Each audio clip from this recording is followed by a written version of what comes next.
കർത്താവ് ഒരു പ്രാവശ്യം കൂടി ഇങ്ങനെ ഒരു അവസരം നൽകിയതിന് ഞാൻ ദൈവത്തെ സ്തുതിക്കുന്നു. ഞാൻ ആവർത്തിച്ചോർപ്പിച്ചതുപോലെ ഉപദേശ വിഷയങ്ങൾ പഠിപ്പിക്കുമ്പോൾ ഉപദേശ വിഷയത്തിന്റെ പ്രായോഗിക വശം പഠിപ്പിച്ചു പോകേണ്ടത് ആവശ്യമാണ്. പുതിയ നിയമത്തിലെ ലേഖനങ്ങളിൽ ദൈവാത്മാവ് തന്നെ ആ വിഷയത്തിൽ നമുക്ക് ആവർത്തിച്ച് എല്ലാ ലേഖനങ്ങളിലും അതിൻ്റെ മാതൃക നൽകിയിട്ടുണ്ട്. ഗലാത്യ ലേഖനത്തിലെ മെയിൻ വിഷയം ഗലാത്യ വിശ്വാസികൾ ന്യായപ്രമാണത്തിന് കീഴിലല്ല എന്നുള്ളതായിരുന്നു. അതാണ് ഉപദേശ വിഷയം. എന്നാൽ ഇൻട്രൊഡ്യൂസ് ചെയ്യാൻ കുറെ ടൈം എടുത്തു. ആൻഡ് ഉപദേശ വിഷയം പറഞ്ഞു കഴിഞ്ഞ് പിന്നെ പ്രായോഗിക വിഷയങ്ങൾ പറയുന്നു. അപ്പം ഉപദേശത്തിന് മുൻപ് ഇൻട്രൊഡക്ഷൻ ആൻഡ് പ്രായോഗിക വിഷയങ്ങൾ, പിന്നെ ഉപദേശം, അത് കഴിഞ്ഞ് പിന്നെയും പ്രായോഗിക വിഷയങ്ങൾ. ബൈബിൾ ടീച്ചിങ്ങിന് ഇതായിരിക്കണം നമ്മുടെ മാതൃക. 6-ാം അധ്യായം ബേസിക്കലി ഒരു ക്ലോസിംഗ് അധ്യായമാണ്. ഈ അധ്യായത്തിൽ ഇതിനു മുൻപ് ദൈവാത്മാവ് ഗലാത്യ വിശ്വാസികളോട് എഴുതിയ വിഷയങ്ങളുടെ പ്രായോഗിക വശത്തെക്കുറിച്ച് ദൈവാത്മാവ് പൗലോസിന്റെ പേനയിൽ കൂടെ സംസാരിക്കുന്നു. 6-ാം അധ്യായത്തിന്റെ 1 തൊട്ട് 6 വരെയുള്ള വാക്യങ്ങൾ. 6-ാം അധ്യായം, ഗലാത്യ ലേഖന 6-ാം അധ്യായം 1 തൊട്ട് 6 വരെയുള്ള വാക്യങ്ങൾ കൃപയുടെ സുവിശേഷത്തിനനുസരിച്ച് നടക്കുന്ന വിശ്വാസികൾ അന്യോന്യം ഭാരം ചുമക്കണം എന്നുള്ള വിഷയമാണ്. 6-ാം അധ്യായം 1 തൊട്ട് 6 വരെ. ഈ ന്യായപ്രമാണം, നമ്മൾ ന്യായപ്രമാണത്തിന് കീഴിലല്ല എന്ന് പറയുമ്പോൾ ഈ കൃപയുടെ വിശ്വാസത്തിനനുസരിച്ച് നടക്കുന്നവർ അന്യോന്യം ഭാരം ചുമക്കണം എന്നുള്ള വിഷയത്തിന്റെ പ്രസക്തി എന്ത്? പലതുണ്ട്. ഒന്ന്, ഈ കൃപയുടെ വിശ്വാസത്തിനനുസരിച്ച് നടക്കുമ്പോൾ ആ വിശ്വാസത്തെ വിട്ട് ആരെങ്കിലും ന്യായപ്രമാണത്തിന്റെ പുറകെ പോയാൽ അന്യോന്യം ഭാരം ചുമക്കുന്നതിന് പകരം അന്യോന്യം നശിപ്പിക്കുകയും അന്യോന്യം പാരവെക്കുകയും ചെയ്യുകയാണെന്നുള്ളത് ദൈവാത്മാവ് ഇവിടെയും മറ്റു പലയിടത്ത് പറഞ്ഞിട്ടുണ്ട്. അപ്പൊ ഒരു ചോദ്യം വരുന്നത്, ഇങ്ങനെയുള്ള വിഷയങ്ങൾ പഴയ നിയമത്തിൽ എന്തുകൊണ്ട് പറഞ്ഞിട്ടില്ല? അതിനൊരു കാരണമുണ്ട്. ന്യായപ്രമാണ യുഗത്തിൽ ന്യായപ്രമാണം നൽകപ്പെട്ടത് ഇസ്രായേലിന്റെ 12 ഗോത്രങ്ങൾക്കായിരുന്നു. യാക്കോബിന്റെ സന്തതികളായതുകൊണ്ട് ഗോത്രങ്ങൾ തമ്മിൽ വെവ്വേറെ ആയിരുന്നെങ്കിൽ പോലും അവർ സഹോദരങ്ങളായിരുന്നു. അവർ സഹോദരങ്ങളായിരുന്നതുകൊണ്ട് സഹോദരങ്ങൾ എന്ന് മനസ്സിലാക്കി അന്യോന്യം ഭാരം ചുമക്കണം എന്ന് ന്യായപ്രമാണം വ്യക്തമായിട്ട് പറയുന്നുണ്ട്. പ്രത്യേകിച്ച് ഈ കാശ് കടം കൊടുക്കുന്ന കാര്യം, അതുപോലെ ആരുടെയെങ്കിലും സ്ഥലം അവർ എന്തെങ്കിലും ഒരു ഭാരം വന്ന ആ സ്ഥലം വിൽക്കുവാണെങ്കിൽ സാബത്തിന്റെ വർഷം അത് മടക്കി കൊടുക്കണം എന്നും, ഈ സ്ഥലം വാങ്ങിക്കുമ്പോ തൊട്ട് സാബത്ത് വരെയുള്ള അതിന്റെ വില കണക്ക് കൂട്ടി കൊടുക്കണമെന്ന്, ഇങ്ങനെ ഒത്തിരിയും കാര്യങ്ങൾ പഴയ നിയമത്തിലുണ്ട്. അപ്പൊ പഴയ നിയമത്തിലെ സിസ്റ്റം പൂർണ്ണമായിട്ടും ഫാമിലി ബന്ധങ്ങളുമായിട്ട് റിലേറ്റഡ് ആയിരുന്നു. അതുകൊണ്ടാണ് പഴയ നിയമത്തിൽ പലർ ചെയ്ത കാര്യം ഇന്ന് പുതിയ നിയമ വിശ്വാസികൾക്ക് മനസ്സിലാക്കാൻ വിഷമമുള്ളത്. പുതിയ നിയമം വന്നു കഴിഞ്ഞപ്പോൾ സുവിശേഷം ലോകമെമ്പാടും പ്രഖ്യാപിക്കപ്പെട്ടു. ഫസ്റ്റ് തലമുറ തന്നെ അതിലെ കുറേയേറെ യഹൂദന്മാരുണ്ടായിരുന്നെങ്കിലും വിജാതിയരുടെ സംഖ്യ വളരെയധികം വർദ്ധിച്ചു. വളരെ AD 70 ആയപ്പോഴത്തേക്ക് പുതിയ നിയമം കാനോൺ എഴുതി ക്ലോസ് ചെയ്ത സമയമായപ്പോഴത്തേക്ക് വിജാതിയരുടെ സംഖ്യ യഹൂദന്മാരെക്കാൾ അധികമായിരുന്നു. അങ്ങനെ വന്നു കഴിഞ്ഞപ്പോൾ ഈ പഴയ നിയമത്തിൽ അല്ലെങ്കിൽ ന്യായപ്രമാണ യുഗത്തിലുള്ള ആ സാമൂഹ്യ വ്യവസ്ഥ അവരുടെ മധ്യേ ഇല്ല. സാമൂഹ്യ ബന്ധങ്ങൾ അവരുടെ മധ്യേ ഇല്ല. പഴയ നിയമത്തിലുള്ള സാമൂഹ്യ ബന്ധം കുടുംബ ബന്ധത്തിൽ അധിഷ്ഠിതമായിരുന്നു. പുതിയ നിയമം വന്നു കഴിഞ്ഞപ്പോൾ ഒരു കുടുംബത്തിൽ നിന്നല്ല, അസംഖ്യങ്ങളായ കുടുംബങ്ങളിൽ നിന്ന് വന്നവരായതുകൊണ്ട് കുടുംബ ബന്ധങ്ങളിൽ അധിഷ്ഠിതമായ സാമൂഹ്യ ബന്ധമല്ലായിരുന്നു. അവിടെ കുടുംബ ബന്ധവും ഇല്ല, സാമൂഹ്യ ബന്ധവും ഇല്ല. കേരളത്തിലുള്ള വിശ്വാസികൾക്ക് അത് പെട്ടെന്ന് മനസ്സിലാക്കാൻ വിഷമമാണ്. കാരണം കേരളത്തിൽ എല്ലാവർക്കും അങ്ങോട്ടും ഇങ്ങോട്ടും എന്തെങ്കിലുമൊക്കെ ബന്ധങ്ങളുണ്ട്. ഇന്ന് വടക്കേ ഇന്ത്യയിൽ ചെന്ന് കഴിഞ്ഞാൽ വേർപാട് സഭകളിൽ വന്ന വിശ്വാസികൾ ആരുമായിട്ടും കുടുംബ ബന്ധമില്ല. അവിടെ അത് വ്യക്തമായിട്ട് കാണാൻ സാധിക്കും.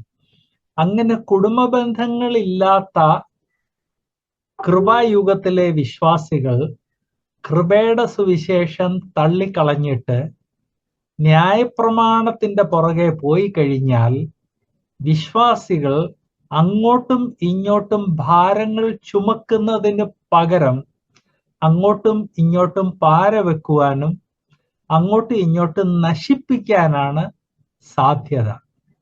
ഇത് സഭായുഗത്തിലെ കഴിഞ്ഞ 2000 വർഷങ്ങളിൽ കാണപ്പെട്ട ഒരു കാര്യമാണ്. അതുകൊണ്ട് ഈ പുതിയ നിയമ വിശ്വാസികളോട് ദൈവാത്മാവ് വ്യക്തമായിട്ട് ഗലാത്യ ലേഖനം 6-ാം അധ്യായത്തിന്റെ 1 തൊട്ട് 6-ാം വാക്യത്തിൽ പറയുന്നത്, കൃപായുഗത്തിലുള്ള വിശ്വാസികൾ അന്യോന്യം ഭാരം ചുമക്കണം. നമുക്ക് പ്രതിവാക്യം അത് ഓരോ വാക്യമായിട്ടൊന്ന് നോക്കാം.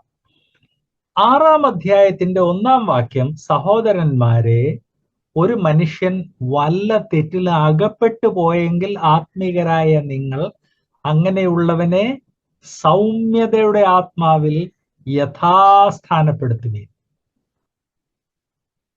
ഇവിടെ വ്യക്തമായിട്ട് പറയുന്നത് വിശ്വാസികൾ തെറ്റിൽ അകപ്പെടുമെന്നാണ്. റോമാലേഖന 7-ാം അധ്യായം വ്യക്തമായിട്ട് പറയുന്നു, നാം ചെയ്യാൻ ആഗ്രഹിക്കാത്തത് ചെയ്തു പോകുന്നെന്ന്. കാരണം നമ്മുടെ ഉള്ളിൽ ആ ആദാമ്യ പാപ സ്വഭാവമുണ്ട്. ഒരു വിശ്വാസി തെറ്റിൽ അകപ്പെടും എന്ന് നമ്മൾ ആഗ്രഹിക്കുന്നില്ല, പ്രതീക്ഷിക്കുന്നില്ല, എന്നാൽ തെറ്റിൽ അകപ്പെട്ടു പോകാറുണ്ട്. 1 യോഹന്നാൻ 1-ാം അധ്യായത്തിന്റെ 9-ഉം 10-ഉം വാക്യങ്ങൾ അത് വളരെ വ്യക്തമാക്കുന്നുണ്ട്. അങ്ങനെ ഒരു വ്യക്തി തെറ്റിൽ അകപ്പെട്ടു പോയാൽ ന്യായപ്രമാണത്തിന്റെ പുറകെ പോകുന്ന കൃപായുഗ വിശ്വാസികൾ ആ വ്യക്തിയെ യഥാസ്ഥാനപ്പെടുത്തുന്നതിന് പകരം ആ വ്യക്തിയെ നശിപ്പിക്കാനാണ് സാധ്യത. ആ വ്യക്തിയെ സൗമ്യതയുടെ ആത്മാവിൽ യഥാസ്ഥാനപ്പെടുത്തുന്നതിന് പകരം ആ സൗമ്യതയുടെ ഓപ്പോസിറ്റ് ആത്മാവിൽ ആ വ്യക്തിയെ ഇല്ലായ്മ ചെയ്യാനാണ് സാധ്യത. ഇത് ദൈവാത്മാവ് 2000 വർഷം മുൻപ് എഴുതിച്ച കാര്യമാണ്. ഇന്ന് വേർപാട് സഭകൾ നമ്മുടെ ചുറ്റിനും നടക്കുന്ന കാര്യങ്ങൾ നോക്കിക്കഴിഞ്ഞാൽ ഒരാള് തുമ്മിയാ മതി ആ ആളിനെ സഭയിൽ നിന്ന് പുറത്താക്കുകയാണ്. തുമ്മിയാ മതി എന്നുള്ളത് ഞാൻ ആലങ്കാരിക പ്രയോഗം ചെയ്തതാണ്. ഞാൻ പറഞ്ഞതിന്റെ അർത്ഥം നമ്മുടെ ജീവിതത്തിൽ അനായാസമായിട്ട് നടക്കുന്ന കാര്യങ്ങൾ ഒരാൾ ചെയ്താൽ പോലും തൻ്റെ ശത്രുക്കൾ തന്നെ സഭയിൽ നിന്ന് പുറത്താക്കുന്ന സംഭവങ്ങൾ വർദ്ധിച്ചു വരികയാണ്. സഭയിൽ നിന്ന് പുറത്താക്കുന്ന സംഭവങ്ങൾ വർദ്ധിച്ചു വരികയാണെന്ന് മാത്രമല്ല, ഈ ന്യായപ്രമാണത്തിനനുസരിച്ച് കൃപായുഗത്തിലെ സഭയെ നിയന്ത്രിക്കുവാൻ വേണ്ടി ശ്രമിക്കുന്ന പലർ വിശ്വാസികൾ എന്തെങ്കിലും തെറ്റ് ചെയ്തു കഴിഞ്ഞാൽ അവരെ യഥാസ്ഥാനപ്പെടുത്തുന്നതിന് പകരം അവരെ ഇല്ലായ്മ ചെയ്യാനാണ് നോക്കുന്നത്. ഒരു വ്യക്തിയെ ഒരു സഭ ഏതെങ്കിലും കാരണം കൊണ്ട് ഡിസിപ്ലിൻ ചെയ്താൽ ഒരു സഭയും ഒരു കാലത്തും ആ വ്യക്തിയെ തിരിച്ചെടുക്കരുത് എന്ന് പബ്ലിക്കലി പരസ്യമായിട്ട് പ്രഖ്യാപിക്കുന്ന പുൾപിറ്റ് തൊഴിലാളികൾ നമ്മുടെ മധ്യേ ഉണ്ട്. ഇന്ന് വേർപാട് സഭ ഏറ്റവും അധികം വേർപാട് സഭയിൽ ഇങ്ങനെയുള്ള തിന്മ പ്രഖ്യാപിക്കുന്നത് പുൾപിറ്റ് തൊഴിലാളികളാണ്. പുൾപിറ്റ് തൊഴിലാളികൾ എന്ന് പറഞ്ഞാൽ പുൾപിറ്റ് പ്രസംഗിച്ച് മാത്രം ജീവിക്കുകയും ദൈവജനത്തെ നിയന്ത്രിക്കാൻ ശ്രമിക്കുന്നവർ. അവർ ഒരു സഭ സ്ഥാപിക്കുന്നില്ല. അതുകൊണ്ട് ഇടയന്റെ ഹൃദയം എന്തെന്ന് അവർക്ക് അറിയത്തില്ല. ഇടയ ശുശ്രൂഷ ചെയ്തിട്ടില്ല. ഏതാണ്ട് ഒരുവിധ ന്യായ പ്രമാണത്തിന്റെ പുറകെയാണ് അവർ ഓടുന്നത്. എല്ലാവരും ഞാൻ പറയുന്നില്ല, ധാരാളം ആളുകൾ. അങ്ങനെയുള്ളവർ മറ്റ് വിശ്വാസികളുടെ ജീവിതത്തെ എങ്ങനെയെങ്കിലും ഇല്ലായ്മ ചെയ്യാനാണ് ശ്രമിക്കുന്നത്. ദൈവവചനം ഓർപ്പിക്കുന്നത്, ഒരു വ്യക്തി ഒരു തെറ്റിൽ അകപ്പെട്ടാൽ, ഇവിടെ ഞാൻ ഓർപ്പിക്കട്ടെ, ചെറിയ തെറ്റിൽ അകപ്പെട്ടാൽ എന്നല്ല, തെറ്റിൽ അകപ്പെട്ടാൽ ആ വ്യക്തിയെ യഥാസ്ഥാനപ്പെടുത്തണം. അപ്പോൾ ഒരു ക്രിസ്തീയ വിശ്വാസിയുടെ ഡിസിപ്ലിൻ, ഒരു വിശ്വാസിയെ സഭ ഡിസിപ്ലിൻ ചെയ്താൽ ആ വ്യക്തിയെ ഇല്ലായ്മ ചെയ്യാനല്ല, ആ വ്യക്തിയെ യഥാസ്ഥാനപ്പെടുത്തുവാൻ വേണ്ടിയാണ് ഡിസിപ്ലിൻ. അങ്ങനെ ഒരു വ്യക്തിയെ ഡിസിപ്ലിൻ ചെയ്ത് യഥാസ്ഥാനപ്പെടുത്തണമെങ്കിൽ ഈ ഡിസിപ്ലിൻ ചെയ്യുന്ന ആളുകൾ, അച്ചടക്ക നടപടി എടുക്കുന്ന ആളുകൾ സൗമ്യതയുടെ ആത്മാവിൽ ചെയ്യണം. ദൈവാത്മാവ് ഇവിടെ ഉദ്ദേശിക്കുന്നത്, കൃപായുഗത്തിലെ വിശ്വാസികൾ ന്യായപ്രമാണത്തിന്റെ പുറകെ ഓടിക്കഴിഞ്ഞാൽ സൗമ്യതയുടെ ആത്മാവ് ഇല്ലാതെയായി മാറും. സൗമ്യതയ്ക്ക് പകരം അഹങ്കാരം, ദർപ്പം, മതം, പൊട്ടിയ ആനയെ പോലെ അങ്ങനെയുള്ള ദർപ്പം മതത്തിലായിരിക്കും അവർ മറ്റുള്ളവർക്കെതിരെ ചിന്തിക്കുന്നതും മറ്റുള്ളവരെ കൈകാര്യം ചെയ്യുന്നത്. നോ, ദൈവവചനം കൃപയുടെ സന്ദേശം ഓർപ്പിക്കുന്നത്, ഒരു സഭയിൽ അച്ചടക്ക നടപടി എടുക്കുന്നവർ സൗമ്യതയുടെ ആത്മാവിൽ ആ വ്യക്തിയെ യഥാസ്ഥാനപ്പെടുത്തണം. അതാണ് ഈ സെക്ഷൻ മുഴുവൻ പറയുന്നത്. അന്യോന്യം ഭാരം ചുമക്കണം. അത്രയും പറഞ്ഞു കഴിഞ്ഞ് ദൈവാത്മാവ് ഒരു വാണിംഗ് തരുന്നു, നീയും പരീക്ഷയിൽ അകപ്പെടാതിരിപ്പാൻ സൂക്ഷിച്ചുകൊള്ളുക. പരീക്ഷയിൽ അകപ്പെടാൻ സാധ്യതയില്ലാത്ത ആരുമില്ല. നമ്മളൊക്കെ ഷോക്ക് പ്രൂഫ് എന്ന് കേട്ടിട്ടുണ്ട്. ഷോക്ക് പ്രൂഫ് ആയിട്ടുള്ള ഗ്ലൗസ് ഇട്ട് കഴിഞ്ഞാൽ ഇലക്ട്രിക് വയറെ തൊട്ടാൽ ഷോക്ക് അടിക്കത്തില്ല. വിശ്വാസികളുടെ മധ്യേ സിൻ പ്രൂഫ് ആരുമില്ല. അങ്ങനെ ഒരു കാര്യം ഇല്ല. നമ്മളിലെ എല്ലാവർക്കും പരീക്ഷയിൽ അകപ്പെടാൻ സാധ്യതയുണ്ട് എന്ന് മനസ്സിലാക്കിയാൽ, അതൊന്ന് താഴ്മയോടെ അതൊന്ന് മനസ്സിലാക്കി കഴിഞ്ഞാൽ സൗമ്യതയുടെ ആത്മാവ് താനെ നമ്മിൽ കടന്നു വരും എന്ന് നമ്മൾ മനസ്സിലാക്കണം. സോ ഒന്നാം വാക്യം വ്യക്തമായിട്ട് ഓർപ്പിക്കുന്നത്, ക്രിസ്തു സഭയിൽ അച്ചടക്ക നടപടി വേണ്ടിവരും. നാം എല്ലാവരും ജഡത്തിലായതുകൊണ്ട് ചിലരൊക്കെ തെറ്റിലകപ്പെടും. അങ്ങനെ തെറ്റിലകപ്പെടുമ്പോൾ ആ സഭയിൽ അജപാലനത്തിന്റെ ചുമതലയുള്ള സഹോദരന്മാർ സൗമ്യതയുടെ ആത്മാവിൽ ആ വ്യക്തിയുടെ എതിരെ അച്ചടക്ക നടപടി എടുത്ത് താൻ ചെയ്തത് തെറ്റാണെന്ന് തന്നെ ബോധ്യപ്പെടുത്തി സൗമ്യതയുടെ ആത്മാവിൽ തന്നെ യഥാസ്ഥാനപ്പെടുത്തണം. അങ്ങനെ യഥാസ്ഥാനപ്പെടുത്തണമെങ്കിൽ നാം സിൻ പ്രൂഫ് അല്ല എന്ന് വിശ്വാസികൾ മനസ്സിലാക്കണം. 21-ാം നൂറ്റാണ്ടിൽ വേർപാട് സഭയിൽ ഒരു നല്ല ശതമാനം അച്ചടക്ക നടപടി യാതൊരു രീതിയിലും ഉള്ള പാപത്തിന് വേണ്ടിയല്ല, അശുദ്ധിക്ക് വേണ്ടിയല്ല. നേരെ മറിച്ച് നമ്മുടെ സഭകളിൽ വളരെ സീരിയസ് ആയിട്ടുള്ള പാപങ്ങളിലും ലംഘനങ്ങളിലും ജീവിക്കുന്ന ആളുകൾക്കെതിരെ അച്ചടക്ക നടപടി എടുക്കാൻ മിക്ക സഭയിലുള്ള ലീഡർഷിപ്പിന് ധൈര്യമില്ല. അതിന് പകരം വളരെ ചെറിയ ലംഘനങ്ങൾ ചെയ്യുന്ന ആളുകൾക്ക് എതിരെയാണ് നടപടിയെടുക്കുന്നത്. ദൈവവചനം ഓർപ്പിക്കുന്നത് തെറ്റാണ്. നമ്മൾ മറ്റുള്ളവരെ നശിപ്പിക്കാനല്ല ദൈവം വെച്ചിരിക്കുന്നത്, ഭാരം ചുമക്കാനാണ്. രണ്ടാം വാക്യം അതിന്റെ ഒരു വിശദീകരണം നൽകുന്നു. തമ്മിൽ തമ്മിൽ ഭാരങ്ങളെ ചുമപ്പീൻ, ഇങ്ങനെ ക്രിസ്തുവിന്റെ ന്യായപ്രമാണം നിവർത്തിപ്പീൻ. ഈ ഗലാത്യയിലുള്ള ആളുകൾ ന്യായപ്രമാണത്തിന്റെ പുറകെ പോകുമായിരുന്നു. അത് പഴയ നിയമത്തിലെ ന്യായപ്രമാണമാണ്. പുതിയ നിയമത്തിലുണ്ട് ഒരു ന്യായപ്രമാണം, അതാണ് ക്രിസ്തുവിന്റെ ന്യായപ്രമാണം. ക്രിസ്തുവിന്റെ ന്യായപ്രമാണം എന്ത്? അയൽക്കാരനെ നിങ്ങളെ പോലെ സ്നേഹിപ്പീൻ. അപ്പം തമ്മിൽ തമ്മിൽ നമ്മൾ ഭാരങ്ങളെ ചുമന്നാൽ ക്രിസ്തുവിന്റെ ന്യായപ്രമാണം നമ്മിൽ നിവർത്തിക്കും. അതിന്റെ മറുവശം, ക്രിസ്തുവിന്റെ ന്യായപ്രമാണം എന്ത് എന്ന് മനസ്സിലാക്കി പരിശുദ്ധാത്മ നിറവിൽ ജീവിച്ചാൽ തമ്മിൽ തമ്മിൽ ഭാരങ്ങളെ ചുമക്കും. കഴിഞ്ഞ 2 ആഴ്ച ഞാൻ ആവർത്തിച്ചോർപ്പിച്ച കാര്യമുണ്ട്. വിശ്വാസികൾ ആത്മാവിന്റെ ഫലം പുറപ്പെടുവിക്കണം. അങ്ങനെ ആത്മാവിന്റെ ഫലം നമ്മുടെ ജീവിതത്തിൽ കാണുമ്പോൾ നമ്മൾ തമ്മിൽ തമ്മിൽ ഭാരങ്ങളെ ചുമക്കും. ആത്മാവിന്റെ ഫലം വേണമെങ്കിൽ അതിന്റെ ഫസ്റ്റ് സ്റ്റെപ്പിൽ തുടങ്ങണം. അത് ഞാൻ ഓർപ്പിച്ചതാ, എന്നാൽ അത് എപ്പോഴും സംസാരിക്കാത്ത വിഷയമായതുകൊണ്ട് നമ്മുടെ മധ്യേ അധികം കേൾക്കാത്ത വിഷയമാണ്. ഞാൻ പെട്ടെന്നൊന്ന് ഓർപ്പിക്കട്ടെ. നമ്മൾ ക്രിസ്തുവിലായതുകൊണ്ട് ഒരു പുതിയ സൃഷ്ടിയാണ്. ഒരു പുതിയ സൃഷ്ടിയായതുകൊണ്ട് പരിശുദ്ധാത്മാവ് നമ്മളിൽ അധിവസിക്കുന്നു. അങ്ങനെ നമ്മളിൽ അധിവസിക്കുന്ന പരിശുദ്ധാത്മാവ് നമ്മളെ നിയന്ത്രിക്കുന്നു. ആ നിയന്ത്രണത്തിനാണ് പരിശുദ്ധാത്മാവിന്റെ നിറവ് എന്ന് പറയുന്നത്.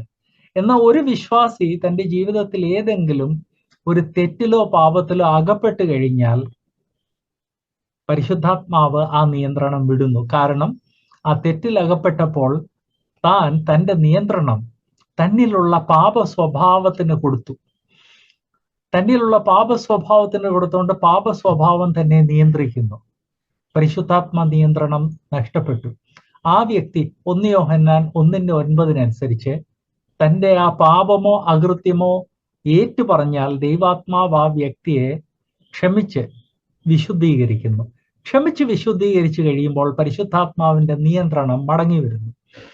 അങ്ങനെ നമ്മിൽ എല്ലാ വ്യക്തികളും നമ്മുടെ ജീവിതത്തിൽ, അനുദിന ജീവിതത്തിൽ ഞാൻ എവിടെ എന്ന് മനസ്സിലാക്കി അവരവരെ തന്നെ അവരവരുടെ പാപങ്ങളും കുറ്റങ്ങളും അകൃത്യങ്ങളും ഏറ്റുപറഞ്ഞ് പരിശുദ്ധാത്മാവിന്റെ നിയന്ത്രണം പ്രാപിക്കണം. അങ്ങനെ പരിശുദ്ധാത്മാവിന്റെ നിയന്ത്രണം പ്രാപിക്കുമ്പോൾ നമ്മൾ പരിശുദ്ധാത്മ നിറവുള്ളവരായി മാറും. പരിശുദ്ധാത്മ നിറവുള്ളവരായി മാറുമ്പോൾ ആത്മാവിന്റെ വാള് അത് നമ്മുടെ ഹൃദയങ്ങളിൽ ചെന്ന് സന്ധിമജ്ജകളെ പരിശോധിച്ച് നമ്മുടെ ജീവിതത്തിൽ നിന്ന് മാറ്റേണ്ട കാര്യങ്ങളെല്ലാം നമ്മിൽ നിന്ന് മാറ്റിക്കളയും. അതൊരു നീണ്ട ഒരു പ്രക്രിയയാണ്, നമ്മൾ അതിലെ ഡീറ്റെയിൽസിൽ പോകുന്നില്ല. അങ്ങനെ സന്ധിമജ്ജകൾ വിശുദ്ധി അത് നമ്മളെ മാറ്റേണ്ട കാര്യങ്ങളെല്ലാം മാറ്റി നമ്മൾ ദൈവത്തോട് അടുത്ത് ജീവിക്കുമ്പോൾ ആത്മാവിന്റെ ഫലം കാണപ്പെടും. ആത്മാവിന്റെ ആ 9 ഫലങ്ങൾ നമ്മുടെ ജീവിതത്തിൽ കാണപ്പെടുമ്പോൾ നാം തമ്മിൽ ഭാരങ്ങളെ ചുമക്കും.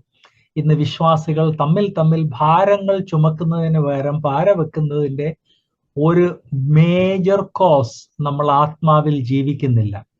പരിശുദ്ധാത്മാവിൽ ജീവിക്കുന്നത് അതേതാണ്ട് പെന്തിക്കോസ്തുകാരുടെ ആശയമാണെന്ന് പലർക്കൊരു തെറ്റിദ്ധാരണയുണ്ട്. നോ, പരിശുദ്ധാത്മാവിന്റെ സ്നാനം, പരിശുദ്ധാത്മാവ് നിറവുള്ള ജീവിതം, ഇത് പെന്തിക്കോസ്തുകാരുടെ വേർപാടുകാരുടെ ഉപദേശമല്ല, ഇത് ദൈവവചനത്തിന്റെ ഉപദേശമാണെന്ന് ഞാൻ ഓർപ്പിക്കട്ടെ. അങ്ങനെ ആത്മനിറവിൽ നാം വിശുദ്ധീകരണത്തിലേക്ക് പോകുമ്പോൾ അന്യോന്യം ഭാരം ചുമന്നു തുടങ്ങും. സഹോദരന്റെ ജീവിതത്തിൽ ഏതെങ്കിലും ഒരു വേദന വന്നാൽ അത് നമ്മളെയും വേദനിപ്പിക്കും. അതാണ് ദൈവാത്മാവ് ഇവിടെ ഓർപ്പിക്കുന്നത്. തമ്മിൽ ഭാരങ്ങളെ ചുമപ്പീൻ, ഇങ്ങനെ ക്രിസ്തുവിന്റെ ന്യായപ്രമാണം നിവർത്തിപ്പീൻ. കൃപായുഗത്തിലുള്ള വിശ്വാസികൾ ന്യായപ്രമാണത്തിൽ കീഴിലാണ്. അരാജകത്വമല്ല, ന്യായപ്രമാണത്തിന് കീഴിലാണ്. എന്നാൽ അത് ക്രിസ്തുവിന്റെ ന്യായപ്രമാണം. 3-ാം വാക്യം, താൻ അല്പനായിരിക്കെ മഹാനാകുന്നെന്ന് ഒരുത്തൻ നിരൂപിച്ചാൽ തന്നെ താൻ വഞ്ചിക്കുന്നു. നമ്മൾ 1-ാം വാക്യത്തിൽ കണ്ടല്ലോ സൗമ്യതയുടെ ആത്മാവ്. ആ സൗമ്യതയുടെ ആത്മാവ് ഇല്ലാതെ വരുമ്പോൾ ഞാൻ എന്തോ ആയിത്തീർന്നു എന്ന് വിശ്വാസികൾക്ക് തോന്നുന്നു. കഴിഞ്ഞ ചില വർഷങ്ങളിൽ വളരെ നിസ്സാരമായ ലംഘനങ്ങൾക്ക് വേണ്ടി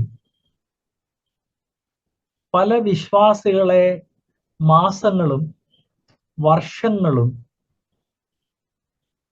കൂട്ടായ്മയിൽ നിന്ന്, തിരുവത്താഴത്തിൽ നിന്നും അതുപോലെ ശുശ്രൂഷയിൽ നിന്നും മാറ്റി നിർത്തിയ പല കേസസ് ഞാൻ ഈ താമസിക്കുന്നതിൻ്റെ ചുറ്റിനും ഞാൻ കണ്ടിട്ടുണ്ട്. അതിൽ ചില സഹോദരന്മാരെയൊക്കെ യഥാസ്ഥാനപ്പെടുത്തേണ്ടത് ആവശ്യമാണല്ലോ, അവർ ഈ പറയുന്നത് പോലെ ഒന്നും ചെയ്തിട്ടില്ലല്ലോ എന്നുള്ള ഫീലിങ്ങിന്റെ കാരണം കൊണ്ട്, കൂട്ടു സഹോദരനോടുള്ള ഭാരം കൊണ്ട്, അതിന് ഉത്തരവാദികളായ സഹോദരന്മാരോട് ഞാൻ പലപ്പോഴും പ്ലീഡ് ചെയ്തിട്ടുണ്ട്. ഒത്തിരി പേരോട്, ഒത്തിരി സഹോദരന്മാർക്ക് വേണ്ടി മറ്റൊത്തിരി സഹോദരന്മാരോട് അഭ്യർത്ഥിച്ചിട്ടുണ്ട്. അങ്ങനെ ലിറ്ററലി അഭ്യർത്ഥിക്കുകയാണ് ചെയ്തത്. അങ്ങനെ അഭ്യർത്ഥിച്ചപ്പോൾ പലർ എന്നോട് മറുപടി പറഞ്ഞത്, ഞാനൊരു മൂപ്പനാണ്, മൂപ്പൻ എത്ര പവർ ഉണ്ടെന്ന് അവനൊന്ന് അറിയട്ടെ.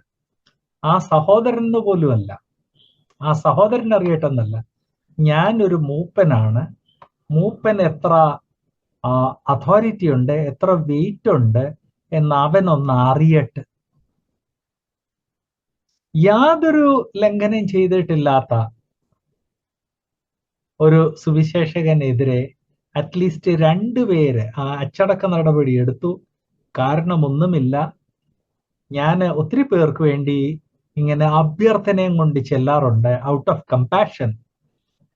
2 പേര് പറഞ്ഞത്, അവൻ ചിരട്ടയെടുക്കുന്നത് വരെ അവനെ യഥാസ്ഥാനപ്പെടുത്തത്തില്ല.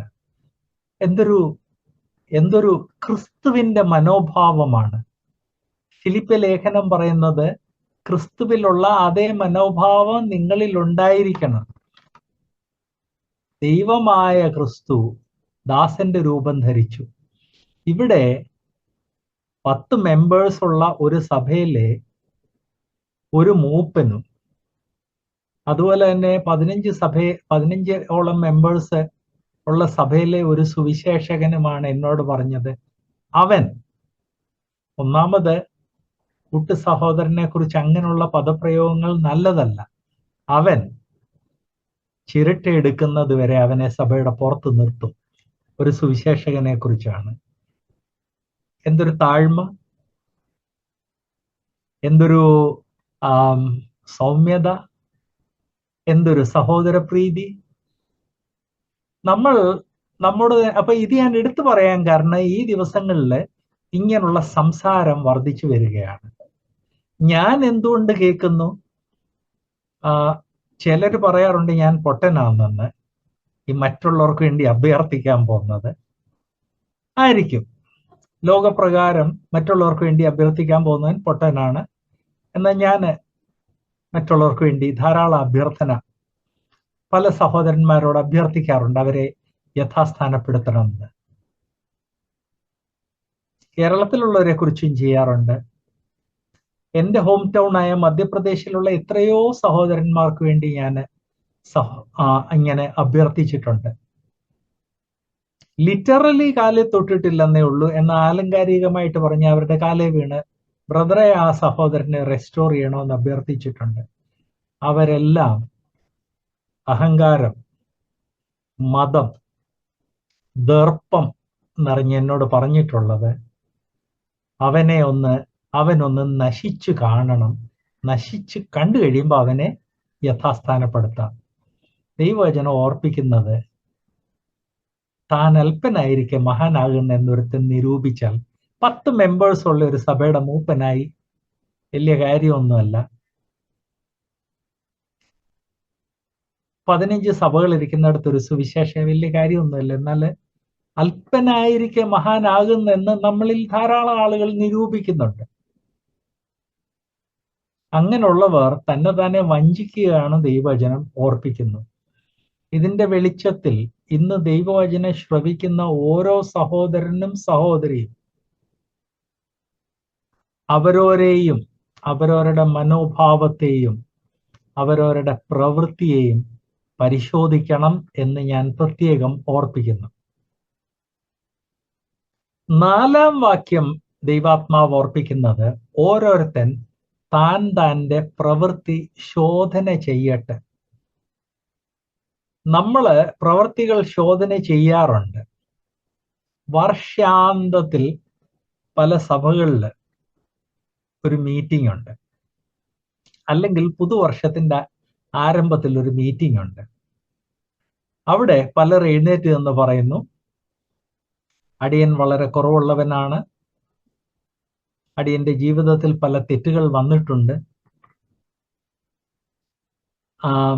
എന്നാൽ ദൈവം കരുണയുള്ളവനാണ്. നോ, അങ്ങനെയല്ല ദൈവാത്മാവ് പറയുന്നത്. ഇൻഫാക്ട് അങ്ങനെ മീറ്റിംഗിൽ എഴുന്നേറ്റ അല്ല നമ്മളെ കുറിച്ച് പറയേണ്ടത്. നാം അനുദിന ജീവിതത്തിൽ നമ്മെ തന്നെ പരിശോധിക്കണം.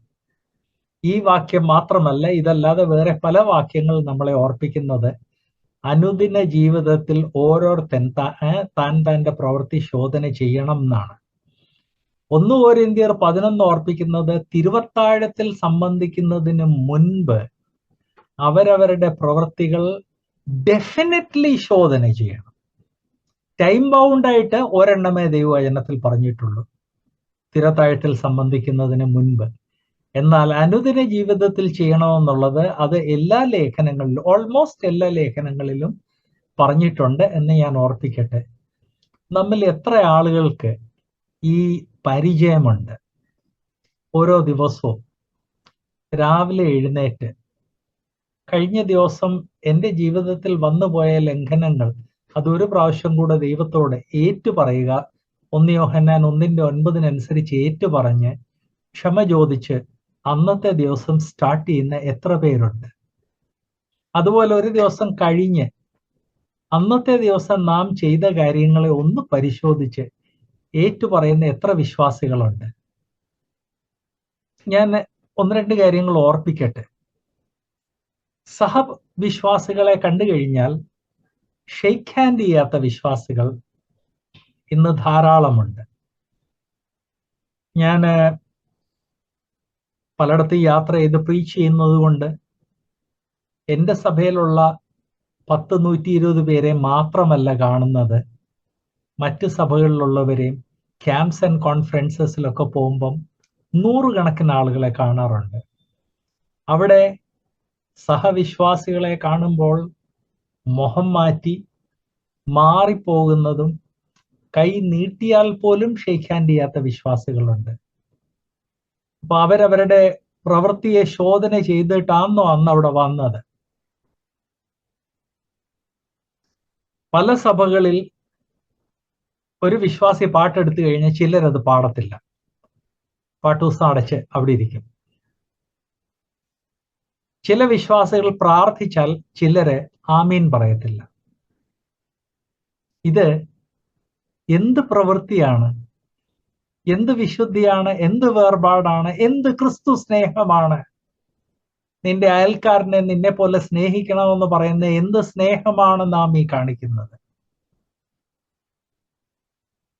ഇതെല്ലാം ഫസ്റ്റ് ഹാൻഡ് ഞാൻ കാണുന്ന ഒരു കാര്യമാണെന്ന് ഓർപ്പിക്കട്ടെ, പ്രത്യേകിച്ച് കുറച്ചുകൂടെ വൈഡായിട്ട് ട്രാവൽ ചെയ്യുന്നത് കൊണ്ട്. ചിലര് വലിയ അഹങ്കാരത്തോടെ അല്ലെ ദർപ്പത്തോടെ പറയാറുണ്ട്, ഇന്ന ആളിനോട് ഞാൻ ഷെയ്ക്ക് ഹാൻഡ് ചെയ്തിട്ട് 10 വർഷമായി. ഞാൻ ഓർപ്പിക്കട്ടെ, അഹങ്കാരം, മതം, ദർപ്പം, ഇതൊന്നും വിശ്വാസികൾക്ക് സ്യൂട്ടബിൾ അല്ല. ഇത് ലൂസിഫറിന്റെ മനോഭാവമാണ്. ലൂസിഫറാണ് ദൈവത്തിനെതിരെ അഹങ്കരിച്ചത്. ആ അഹങ്കാരത്തിന്റെ പരിണിത ഫലം എന്ത് എന്ന് നമ്മൾ കണ്ടിട്ടുണ്ട്, നമ്മൾ മനസ്സിലാക്കുന്നുണ്ട്. ആ അഹങ്കാരം, മതം, ദർപ്പം വിശ്വാസികളുടെ ജീവിതത്തിൽ പാടില്ല. 5-ാം വാക്യം, ഓരോരുത്തൻ താൻ താൻ്റെ 4-ാം വാക്യം, ഓരോരുത്തൻ താൻ താൻ്റെ പ്രവൃത്തി ശോധന ചെയ്യട്ടെ. നാം ചെയ്യുന്നുണ്ടോ? നമ്മിൽ ഓരോരുത്തർ ഒരു ദിവസം 2 പ്രാവശ്യമെങ്കിലും, രാവിലെ എഴുന്നേൽക്കുമ്പോഴും വൈകിട്ട് കിടക്കുന്നതിന് മുൻപ് നമ്മുടെ പ്രവൃത്തി ശോധന ചെയ്യണം. എന്നാൽ അവൻ തൻ്റെ പ്രശംസ മറ്റൊരുത്തിനെ കാണിക്കാതെ തന്നിൽ തന്നെ അടക്കി വെക്കും. ഞാൻ ഒരു മൂപ്പനാണ്, മൂപ്പന് എത്ര വെയിറ്റ് ഉണ്ട്. എന്നോടൊരാൾ പറഞ്ഞതാണ്, ഒന്നല്ല ഒത്തിരി പേര് പറഞ്ഞിട്ടുണ്ട്.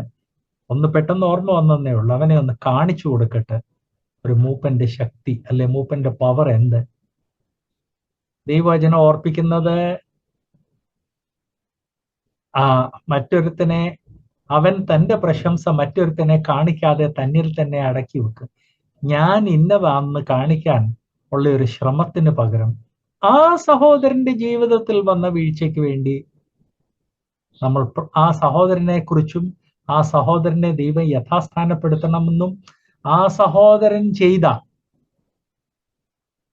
ആ കുറ്റത്തിന്റെ കാരണം കൊണ്ട് തൻ്റെ കുടുംബ ആ വിഷമത്തിൽ കൂടെ കടന്നു പോകരുത് എന്നാണ് നാം പ്രാർത്ഥിക്കേണ്ടത്. ഓരോരുത്തൻ താൻ തൻ്റെ പ്രവർത്തനം ശോധന ചെയ്യട്ടെ, എന്നാൽ അവൻ തൻ്റെ പ്രശംസ മറ്റൊരുത്തനെ കാണിക്കാതെ തന്നിൽ തന്നെ അടക്കി വെക്കും. നാം ശരിയായിട്ട് നമ്മെ തന്നെ ശോധന ചെയ്തു കഴിഞ്ഞാൽ നമ്മുടെ ജീവിതത്തിൽ അഹങ്കരിക്കാൻ കാരണമൊന്നുമില്ല എന്ന് വ്യക്തമാകും. 5-ാം വാക്യം, അപ്പൊ ചിലർ പറഞ്ഞെന്നിരിക്കുക ഒരു കുഴപ്പമില്ല, എൻ്റെ ജീവിതത്തിൽ എല്ലാം പെർഫെക്റ്റാ. 5-ാം വാക്യം, ഓരോരുത്തൻ താൻ തൻ്റെ ചുമട് ചുമക്കുമല്ല. ഈ ചുമട് എന്താണ് ഇവിടെ? ദൈവം നമ്മുടെ ജീവിതത്തിലോട്ട് വെച്ചു തരുന്ന ഭാരമാണ്, അത് ചുമക്കും. മറ്റുള്ളവരുടെ ജീവിതത്തെ അല്ലെ ജീവിതങ്ങളെ നശിപ്പിച്ചിട്ടുള്ള ഒരു വ്യക്തിക്കും അത് ശുഭമായിട്ടില്ല എന്ന് ഞാൻ ഓർപ്പിക്കട്ടെ. അതാണ് ഇതിന്റെ അർത്ഥം. നമ്മൾ അറിയാതെ ആർക്കെങ്കിലും ഒരു ദോഷം ചെയ്തിട്ടുണ്ടെങ്കിൽ അങ്ങനെ സംഭവിക്കാറുണ്ട്. ചിലപ്പോൾ അറിയാതെ ചെയ്തെന്നിരിക്കും. നാം അറിയപ്പെട്ട പാപങ്ങൾ ക്ഷമ ചോദിക്കുമ്പോൾ ഏറ്റുപറയുമ്പോൾ അറിയപ്പെടാതെ ചെയ്തത് നമുക്ക് ക്ഷമിക്കപ്പെടും. എന്നാൽ അറിഞ്ഞുകൊണ്ട് സഹോദരനെ ചതിക്കുകയോ സഹോദരനെ വഞ്ചിക്കുകയോ സഹോദരനെ ഇല്ലായ്മ ചെയ്യുവാൻ ശ്രമിച്ചു കഴിഞ്ഞാൽ ദൈവവചനം ഇവിടെ ഓർപ്പിക്കുന്നത് ഓരോരുത്തൻ താൻ തൻ്റെ ചുമട് ചുമക്കും. എന്താ ഈ ചുമട്? ഒരു ചുമടിനെ കുറിച്ച് ദൈവവചനം വ്യക്തമായിട്ട് പറയുന്നുണ്ട്. സഹോദരനെ വഞ്ചിക്കുന്നവന് തിരികല്ല് അവന്റെ കഴുത്തെ കെട്ടി അവനെ സമുദ്രത്തിൽ തള്ളുന്നതായിരിക്കും അവന്റെ ശിക്ഷയേക്കാൾ ബെറ്റർ. ഇതൊക്കെ നമ്മൾ മറന്നു. ഇതെല്ലാം അവിശ്വാസികൾക്ക് വേണ്ടിയാണെന്ന് ചിന്തിച്ചു പോകും. അവിശ്വാസികൾക്ക് വേണ്ടിയല്ല, ഇത് വിശ്വാസികൾക്ക് വേണ്ടി. അവിശ്വാസികൾക്ക് തിരികല്ല് കെട്ടി നരകത്തിൽ ഈ സമുദ്രത്തിൽ തള്ളുന്നതിനേക്കാൾ ബെറ്റർ ആയിരിക്കും എന്ന് പറയേണ്ട ആവശ്യമില്ല. കാരണം അവിശ്വാസികൾ നരകത്തിലോട്ടാണ് പോകുന്നത്. അതിനേക്കാൾ വലിയ ശിക്ഷയില്ല. ഇത് വിശ്വാസികളെ കുറിച്ചാണ്. ബ്രദേഴ്സ് ആൻഡ് സിസ്റ്റേഴ്സ്, സഹോദരനെ വഞ്ചിക്കുന്നവർ മനസ്സിലാക്കേണ്ടത്, സഹോദരനെ ചതിക്കുന്നവർ വഞ്ചിക്കുന്നവർ മനസ്സിലാക്കേണ്ടത് ഓരോരുത്തൻ താൻ തൻ്റെ ചുമട് ചുമക്കും. ഞാന് ഇത്രയും പ്രായമായപ്പോഴത്തേക്ക് ക്രിസ്തീയ ജീവിതവും ക്രിസ്തീയ സമൂഹത്തെ വളരെയധികം കണ്ടിട്ടുണ്ട്. എല്ലാം കണ്ടിട്ടുണ്ടെന്ന് പറയുന്നില്ല. എന്നാൽ 40 വർഷം മധ്യപ്രദേശിലും അത് കഴിഞ്ഞ് 30 വർഷം കേരളത്തിലും ജീവിച്ച് വിശ്വാസികളുടെ ഇടയ്ക്ക് വൈഡായിട്ട് ട്രാവൽ ചെയ്ത് മിനിസ്റ്റർ ചെയ്യുന്ന കാരണം കൊണ്ട് കണ്ടിട്ട് വളരെയധികം കണ്ടിട്ടുള്ള ഒരു കാര്യമാണ് സഹോദരനെ ചതിക്കുക, സഹോദരനെ വഞ്ചിക്കുക, സഹോദരനെ ഇല്ലായ്മ ചെയ്യുക. ഇങ്ങനെ മനഃപൂർവം ചെയ്യുന്ന ആളുകൾ അവരവരുടെ ദൈവവചനത്തിൽ പറഞ്ഞിരിക്കുന്നത് താൻ്റെ ചുമട് ചുമക്കുമെന്ന് പറഞ്ഞ ഇത് ദൈവിക ശിക്ഷാവിധിയെ കുറിച്ചാണ്. ആലങ്കാരിക ഭാഷയാണെന്നേ ഉള്ളൂ. ആലങ്കാരിക ഭാഷയിൽ ഓർപ്പിക്കുന്ന ദൈവിക ശിക്ഷാവിധി അവർക്ക് ഉണ്ടാകും. ഒത്തിരി ആളുകളെ ഞാൻ കണ്ടിട്ടുണ്ട്, ഒത്തിരി വിശ്വാസികളെ കണ്ടിട്ടുണ്ട്. മറ്റുള്ളവരെ ഇല്ലായ്മ ചെയ്യുന്നതിൽ സന്തോഷിക്കുന്നവർ, മറ്റുള്ളവരെ ഇല്ലായ്മ ചെയ്ത് ധനികരായവർ, സ്ഥാനം പിടിച്ചെടുത്തവർ, ഇവർക്കാർക്കും നന്മയുണ്ടായിട്ടില്ല. ഇവരെല്ലാം നശിച്ചു പോകുകയാണ് ചെയ്തത്. അതുകൊണ്ട് നമ്മൾ അനുദിന ജീവിതത്തിൽ ഓരോരുത്തൻ താൻ്റെ പ്രവൃത്തി ശോധന ചെയ്യുന്ന ഒരു പരിചയം ഇടണം. അങ്ങനെ പരിചയമിട്ട് നമ്മുടെ ജീവിതത്തിൽ പാപങ്ങൾ, ലംഘനങ്ങൾ വന്നിട്ടുണ്ട്. പ്രത്യേകിച്ച് സഹോദരന്മാർക്കെതിരെ നമ്മൾ ചെയ്തിട്ടുണ്ട്. സഹോദരന്മാർക്കെതിരെ അഹങ്കരിച്ചിട്ടുണ്ട്. പ്രശംസ അഹങ്കരിച്ചിട്ടുണ്ടെങ്കിൽ നാം ക്ഷമ ചോദിച്ച് മുൻപോട്ട് പോകണം. അങ്ങനെ പോയില്ലെങ്കിൽ നാം നമ്മുടെ ചുമട് ചുമക്കും. ആ ചുമട് ദൈവമാ വെക്കുന്നത്. മനുഷ്യൻ വെക്കുന്ന ചുമട് പോലെ അത് എടുത്തു മാറ്റാൻ സാധിക്കത്തില്ല. ദൈവം വെച്ചു കഴിഞ്ഞാൽ ദൈവത്തിനെ അത് എടുത്തു മാറ്റാൻ സാധിക്കത്തുള്ളൂ എന്ന് ഞാൻ ഓർപ്പിക്കട്ടെ. 6-ാം വാക്യം, അതൊരു പ്രത്യേക ഒരു വാക്യമാണ്. ഇവിടെ നമ്മുടെ ജീവിതത്തിൽ ഇന്നത് ചെയ്യണം, ഇങ്ങനെ ചെയ്യണോ എന്ന് പറഞ്ഞു കഴിഞ്ഞ് പെട്ടെന്നൊരു വാക്യം, വചനം പഠിപ്പിക്കുന്നവന് എല്ലാ നന്മയിലും ഓഹരി കൊടുക്കണം. ഈ വചനം പഠിപ്പിക്കുന്നവരെ ഇടയ്ക്ക് എങ്ങനെ കൊണ്ടുവന്നു? അത് നമ്മൾ സീരിയസ്ലി ചിന്തിക്കണം. ഈ ദൈവവചനത്തിൽ ആക്സിഡന്റലായിട്ടൊരു കാര്യമില്ല. ദൈവ ആത്മാവ് പ്ലാൻ ചെയ്താണ് അവിടെ വെച്ചിരിക്കുന്നത്. ഇവിടെ ദൈവവചനം പഠിപ്പിക്കുന്നവർ എന്ന് പറയുമ്പോൾ അതിൽ ഒരു നല്ല ശതമാനം ആളുകൾ സുവിശേഷകന്മാരാണെന്ന് ഞാൻ ഓർപ്പിക്കട്ടെ. സുവിശേഷകന്മാരല്ലാത്തവരും ദൈവവചനം പഠിപ്പിക്കാറുണ്ട്. എന്നാൽ സാധാരണ ദൈവവചനത്തിന്റെ ടീച്ചിങ് മിനിസ്ട്രിയിലുള്ള ഒരു നല്ല ശതമാനം ആളുകൾ സുവിശേഷകന്മാരാണ്. അപ്പൊ ഈ അങ്ങനെയുള്ളവർക്കാണല്ലോ എല്ലാ നന്മയിലും ഓഹരി കൊടുക്കുന്നത്. അപ്പൊ ആ എല്ലാ നന്മയിലും ഓഹരി കൊടുക്കണം എന്ന് പറയുമ്പോൾ ഇത് സുവിശേഷകന്മാരെ കുറിച്ചാണ്, ഫുൾ ടൈം മിനിസ്ട്രിയിലുള്ളവരെ കുറിച്ചാണ് എന്നുള്ളത് വ്യക്തമാകുന്നു. അപ്പൊ ആദ്യത്തെ 5 വാക്യത്തിൽ മറ്റൊരു വിഷയം സംസാരിച്ചിട്ട് 6-ാം വാക്യത്തിൽ എന്തുകൊണ്ട് നിങ്ങൾ സുവിശേഷന്മാർക്ക് കൊടുത്തോണം, അത് എന്തുകൊണ്ട് അങ്ങനെ പറഞ്ഞു? അതിനൊരു കാരണമുണ്ട്. 1-ാം നൂറ്റാണ്ട് തൊട്ട് വിശ്വാസികൾ ചതി, വഞ്ചന, ഇല്ലായ്മ മറ്റു വിശ്വാസികളോട് ചെയ്യുന്നുണ്ടെങ്കിലും അതിൽ മെജോറിറ്റി സുവിശേഷകന്മാരാണ്. വിശ്വാസികൾ മറ്റു വിശ്വാസികൾക്കെതിരെ പ്രവർത്തിക്കാറുണ്ട്, അവരെ ഇല്ലായ്മ ചെയ്യാറുണ്ട്. എന്നാൽ അങ്ങനെ ഇല്ലായ്മ ചെയ്യുന്നതിൽ ഒരു വലിയ ശതമാനം ആളുകൾ സുവിശേഷകന്മാരാണ്. അവർ അവരുടെ ജോലി വിട്ട് ഫുൾ ടൈം ദൈവത്തെ സെർവ് ചെയ്യുന്നുണ്ട്. അവർക്കെതിരെ ഇങ്ങനെയുള്ള വഞ്ചന വളരെ എളുപ്പമാണ്. കഴിഞ്ഞ ദിവസം വടക്കേ ഇന്ത്യയിലെ ഒരു സുവിശേഷകൻ, ഏറ്റവും സീനിയർ ഒരു ഹിന്ദിക്കാരൻ സുവിശേഷകനാണ്.